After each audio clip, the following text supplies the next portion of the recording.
ಶ್ರೀ ಗುರುಭ್ಯೋ ನಮಃ. ಹರಿ ಓಂ. ತುಳಸಿ ಶಬ್ದದ ಅರ್ಥ.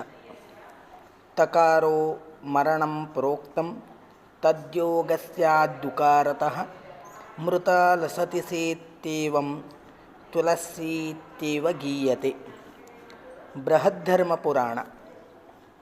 ತುಳಸಿ ಎಂಬ ಪದದಲ್ಲಿ ತ, ಉ, ಲಸಿ ಎಂಬ ಶಬ್ದಗಳು ಇವೆ. ತ ಎಂದರೆ ಮರಣ ಎಂದ ಅರ್ಥ. ಉ ಎಂದರೆ ಸಂಬಂಧವುಳ್ಳವರು ಎಂದು ಅರ್ಥ. ಒಟ್ಟಾರೆ ತು ಎಂದರೆ ಮೃತರಾದವರು ಎಂದು ಅರ್ಥ. ಮೃತರಾದವರು ಲಸತಿ ಶೋಭಿಸುತ್ತಾರೆ. ಅರ್ಥಾತ್ ಯಾವ ವ್ಯಕ್ತಿ ತುಳಸಿಯ ಸ್ಮರಣಾದಿಗಳನ್ನು ಮಾಡಿ ಮೃತರಾಗಿರುವವರು ಅವರು ಸ್ವರ್ಗಾದಿ ಲೋಕಗಳಲ್ಲಿ ಶೋಭಾಯಮಾನರಾಗಿ ಇರುತ್ತಾರೆ ಎಂದು ಅರ್ಥ. ಶ್ರೀಕೃಷ್ಣಾರ್ಪಣಮಸ್ತು.